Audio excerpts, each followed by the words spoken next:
Sekurang ataupun kira-kira sebulan saja lagi, pilihan raya negeri Sabah akan berlangsung pada 26 September nanti. Dan mungkin antara anda yang perasan, setiap hari sepanjang hari kami bawakan perkembangan menuju ataupun menjelang PRN Sabah dalam semua buletin-buletin kami. Tetapi ini cerita, kita bukan saja bercerita banyak berkenaan dengan berita, tapi kita ceritakan kisah di sebalik berita ataupun cerita di sebalik berita. Dan setiap kali ada pilihan raya, sama ada ianya PRK, PRN maupun PRU, sudah tentu banyak kisah-kisah di sebalik liputan berita yang boleh kami bawakan kepada anda. Dan sudah tentu untuk negeri yang sebesar Sabah, banyak kisah-kisah yang menarik yang mungkin berada di lapisan kedua dan ketiga di sebalik berita yang kami bawakan kepada anda dalam buletin-buletin kami.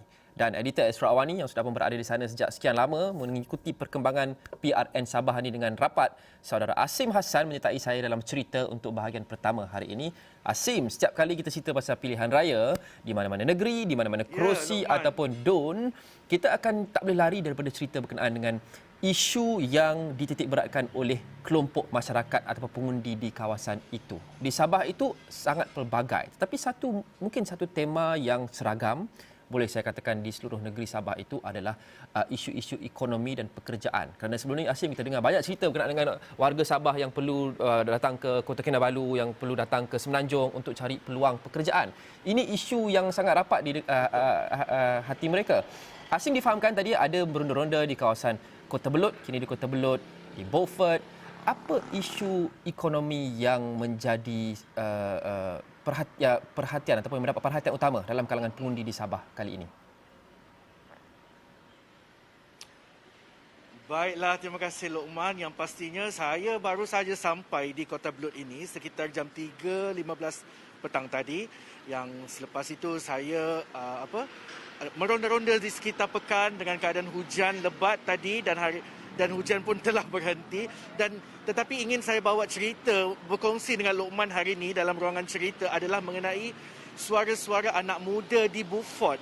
2 hari saya di Beaufort hari itu, pada hari Rabu dan pada hari Khamis dan Jumaat dan Sabtu, sebenarnya 3 hari.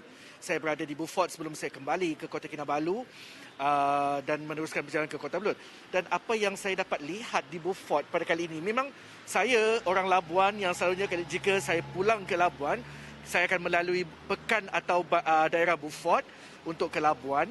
Tetapi kali ini berbeza pembangunannya, banyak sudah gerai-gerai makanan segera, franchise. Dan apa yang menarik perhatian saya kali ini di Beaufort adalah mengenai rider Food Panda itu sendiri. Maknanya perkhidmatan penghantaran itu sudah ada di Beaufort. Sangat memudahkan, dan bila saya lihat, kebanyakan adalah anak-anak muda yang mungkin lepasan SPM atau lepasan STPM ataupun mereka yang masih lagi menunggu peluang pekerjaan, Lokman. Dan apa yang menarik, ingin saya bawakan sedikit sedutan yang mana saya ada menemu bual seorang rider ini atau penghantar makanan ini. Beliau memberitahu sedikit bagaimana dia terkesan akibat COVID-19, dibuang kerja, tidak mempunyai pekerjaan selepas itu, dan apabila perkhidmatan itu diperluaskan di Beaufort sejak awal Ogos lalu, beliau cuba nasib dan akhirnya diterima. Dan mungkin kita boleh dengarkan sedikit sedutan ini. Lepas PKP saya tidak kerja.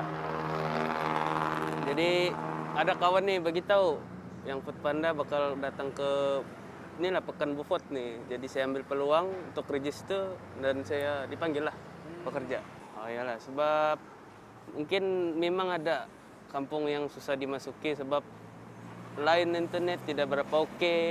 Kadang-kadang talian tu susah mau capai lah.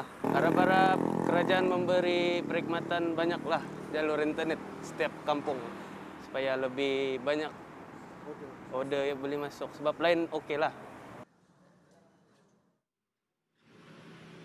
Ya, Lokman. Itu mungkin apa yang Asari katakan, Lokman. Maknanya selepas habis beliau tidak bekerja dan perkhidmatan itu datang di Beaufort, mungkin satu rahmatlah bagi mereka kan, ada peluang pekerjaan selepas ini. Ya, Asim, kita faham ramai yang terkesan khasnya di Sabah, di Sarawak dan juga di Semenanjung, dan kebanyakan dari mereka termasuk saudara tadi perlu bergantung kepada ekonomi gig seperti Foodpanda, mungkin yang Grab dan sebagainya. Tetapi satu komponen utama yang diperlukan untuk industri sebegitu bercambah adalah jaringan internet yang sihat, yang stabil. Adakah ini menjadi satu isu di kawasan Beaufort maupun di mana-mana di Sabah yang Asim sudah terokai? Mereka kehilangan kerja ataupun sukar mencari pekerjaan jika mereka kekal di situ akibat COVID-19 pula tu datang. Kemudian mereka perlu bekerja dalam sektor gig ekonomi, tetapi infrastruktur itu tidak cukup bagus untuk mereka melakukan kerja-kerja itu setiap hari. Betul. Ya, Luqman, betul.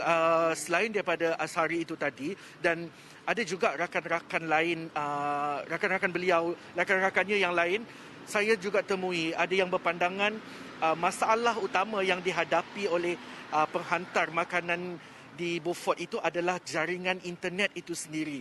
Maknanya beberapa kawasan kampung yang tidak dapat dijejaki ekoran tiada jaringan internet, dan proses penghantaran itu agak sukar. Selain daripada itu, masalah infrastruktur lain seperti jalan berlubang di beberapa kampung menyebabkan macam kesukaran bagi mereka. Dan ingin juga saya, itu merupakan harapan mereka, ya Luqman. Dan kita dengarkan sedikit sedutan rakan Ashari iaitu Muhammad Shah mengenai masalah yang membelenggu para penghantar makanan di Beaufort ketika ini. Saya sebelum ni kerja jual burger ya. Oh, okey. Bagus ya saya join Foodpanda ni sebab saya boleh jalan-jalan, pergi antar-antar makanan. Syuk je lah, gaji dia pun okey. Satu hari RM80, RM70. Masalah yang saya alami satu, line dah kuat. Line telefon. Okey. Jalan tu, kalau jalan yang berlubang-lubang tu, payah mau jalan. Pergi antar ke rumah-rumah. Saya harap lain tu dibaguskan lah supaya lancar order tu masuk.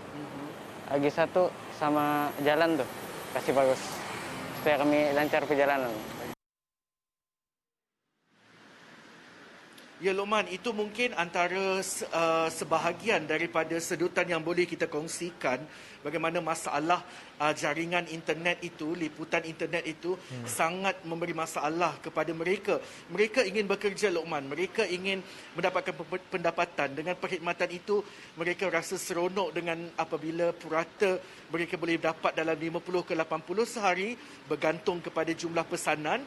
Bagaimanapun, liputan itu sendiri dan juga masalah infrastruktur itu memberi kekangan sedikit sebanyak, melemahkan mungkin semangat mereka, kan Luqman?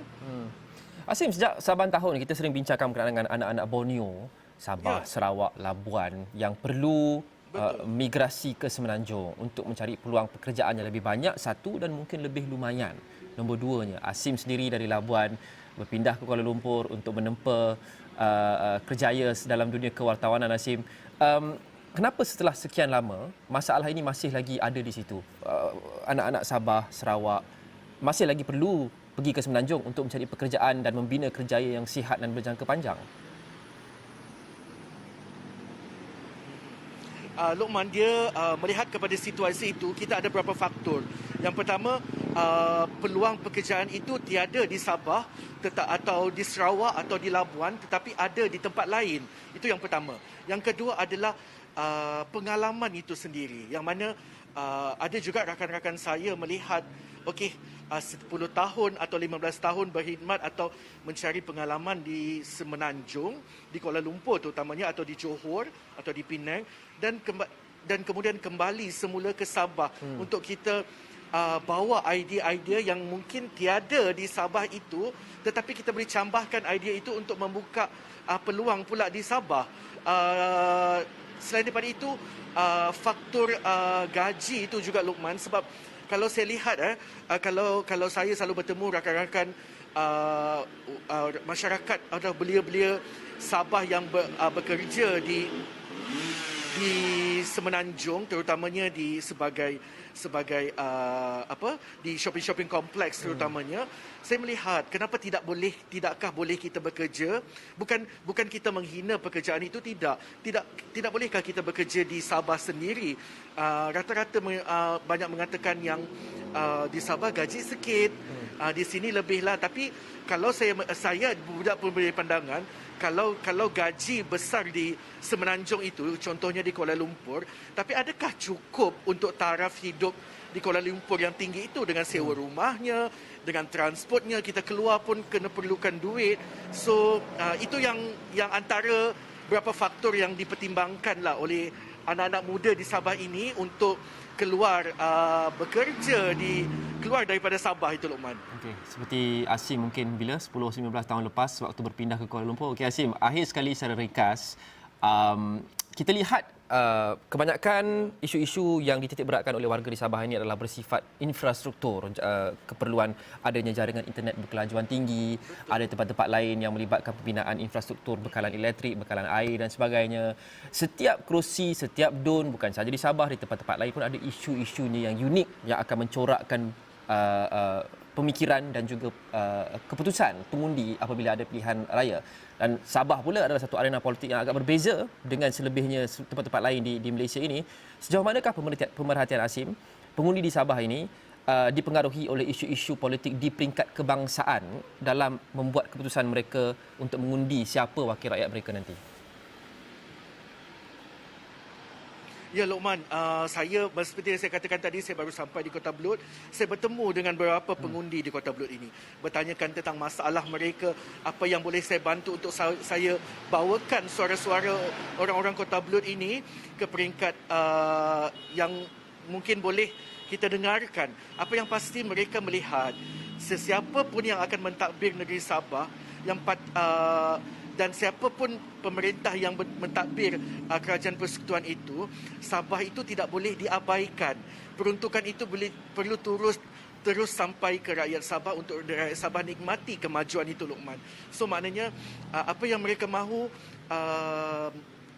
hentikan segera politik. Cukuplah politik itu 5 tahun bekerja sampai tamat pilihan raya, mengundi balik, memilih balik wakil rakyat. Dan bukannya mereka mahukan, seperti saya jumpa tadi, salah seorang daripada orang di kampung Taun Gusi di Kota Belud ini menyatakan, janganlah sampai setiap tahun, setiap bulan ada saja cerita politik. Tiadanya cerita pembangunan untuk rakyat. Itu yang mungkin sedikit sedutan yang boleh saya bawakan yang dari Kota Belud itu tadi, yang sebab saya baru saja sampai. Dan pastinya harapan itu yang mereka mahu untuk calon-calon yang akan bertanding nanti, Luqman. Okey, terima kasih Asim Hassan. Itu adalah penutup yang baik untuk sesi kita kali ini. Asim akan terus berada di Kota Belud dan juga di segala beberapa lokasi di sekitar Sabah menjelang pilihan raya negeri Sabah yang akan berlangsung kira-kira sebulan lagi. Terima kasih Asim. Kita ingin berhenti rehat seketika. Selepas ini kita mahu bincangkan berkenaan dengan pelaksanaan TEMCO sebelum ini di beberapa kawasan di utara negara. Walaupun sudah ditamatkan, stigmanya masih berkekalan dan memberi kesan kepada kehidupan penduduk setempat sehingga ke hari ini. Kita berhenti rehat seketika. Kita kembali selepas ini.